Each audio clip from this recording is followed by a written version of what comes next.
कक्षा 12 इतिहास महत्वपूर्ण प्रश्न उत्तर। एक डोज हर रोज़।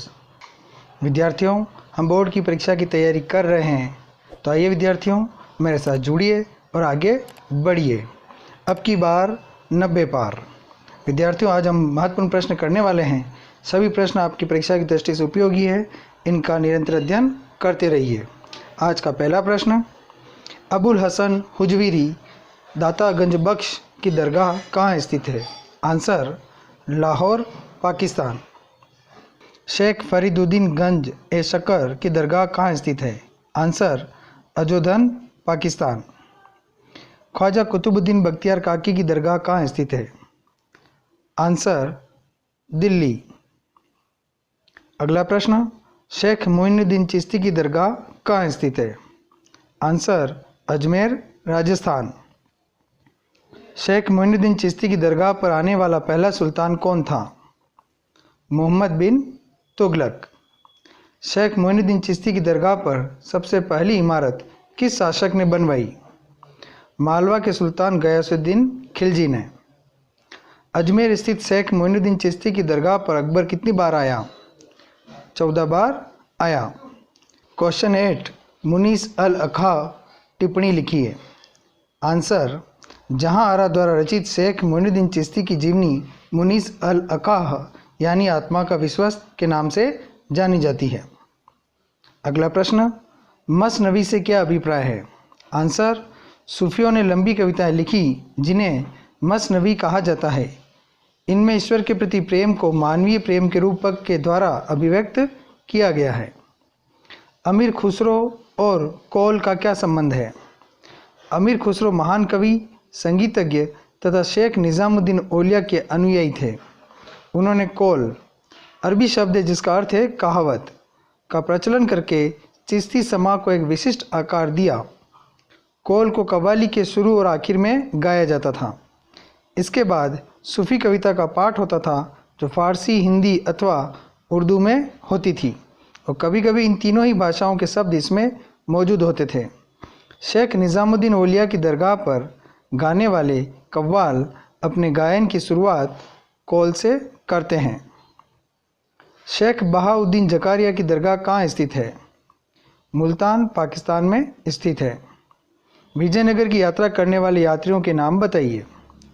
15वीं शताब्दी के यात्री निकोलो कोंटी इटली का व्यापारी था।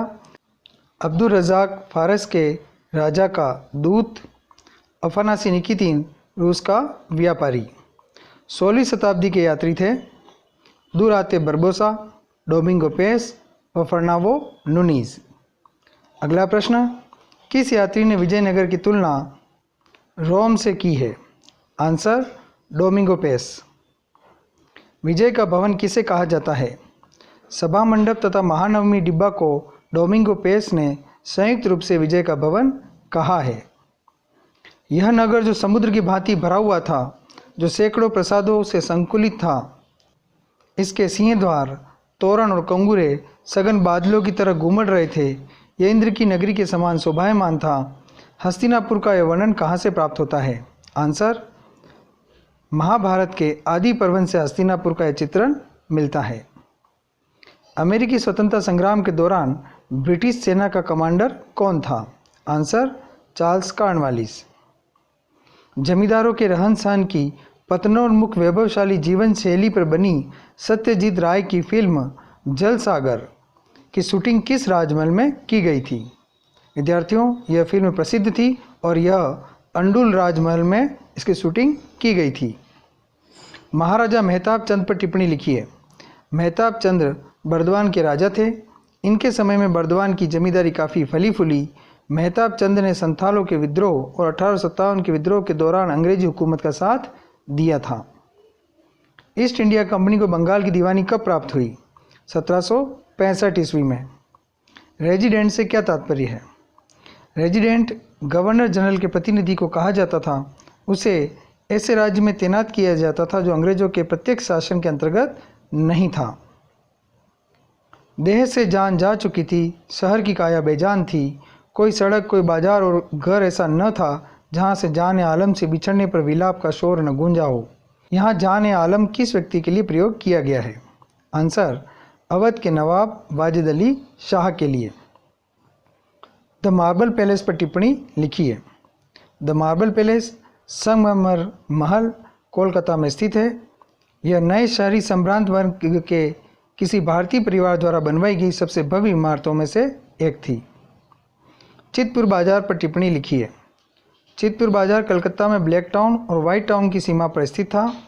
यहाँ एक तरफ अमीर जमींदारों की ईंटों से बनी इमारतें हैं और दूसरी तरफ फूस से बनी गरीबों की झोपड़ियाँ हैं। गवर्नमेंट हाउस कलकत्ता का निर्माण किसने करवाया?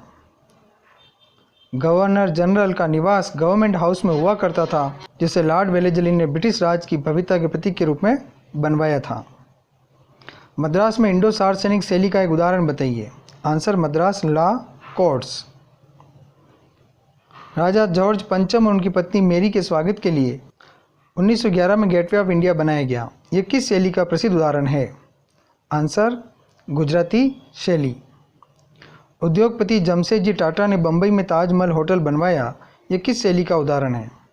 आंसर गुजराती शैली। विद्यार्थियों, जमशेदजी टाटा द्वारा बनाया गया ताजमहल जो कि होटल है, साथ ही गेटवे ऑफ इंडिया, दोनों ही गुजराती शैली के उदाहरण हैं। चौल से क्या अभिप्राय है? बंबई में जगह की कमी और भीड़भाड़ की वजह से खास तरह की इमारतें बनाई गई, जिन्हें चौल का नाम दिया गया। यह बहुमंजिला इमारतें होती थी, जिनमें एक एक कमरे वाली आवासीय इकाइयाँ बनाई जाती थी। इमारतें सारे कमरों के सामने एक खुला बरामदा या गलियारा होता था और बीच में दालान होता था। इस तरह की इमारतों में बहुत थोड़ी जगह में बहुत सारे परिवार रहते थे, जिससे उनमें रहने वालों के बीच मोहल्ले की पहचान और एकजुटता का भाव पैदा हुआ। अगला प्रश्न, बंबई में पहली बार फिल्म कब व कहाँ दिखाई गई? आंसर सन 1896 में बंबई के वॉटसन्स होटल में पहली बार फिल्म दिखाई गई। आज का अंतिम प्रश्न, खिलाफत आंदोलन क्या था? खिलाफत आंदोलन 1919-1920 मोहम्मद अली और शौकत अली के नेतृत्व में भारतीय मुसलमानों का एक आंदोलन था। इस आंदोलन की निम्नलिखित मांगे थी। पहले के ओटोमन साम्राज्य के सभी इस्लामी पवित्र स्थानों पर तुर्की सुल्तान अथवा खलीफा का नियंत्रण बना रहे। जजीरा उल अरब, अरब, सीरिया, इराक व फिलिस्तीन इस्लामी संप्रभुता के अधीन रहे। खलीफा के पास इतने क्षेत्र हो कि वह इस्लामी विश्वास को सुरक्षित करने के योग्य बन सके। कांग्रेस ने इस आंदोलन का समर्थन किया और गांधी जी ने इसे असहयोग आंदोलन के साथ मिलाने की कोशिश की। विद्यार्थियों, आज हमने महत्वपूर्ण प्रश्न किए हैं। सभी प्रश्न आपकी परीक्षा की दृष्टि से अत्यंत उपयोगी है। निरंतर अध्ययन करते रहिए, मेरे साथ जुड़े रहिए। शीघ्र मिलेंगे। धन्यवाद।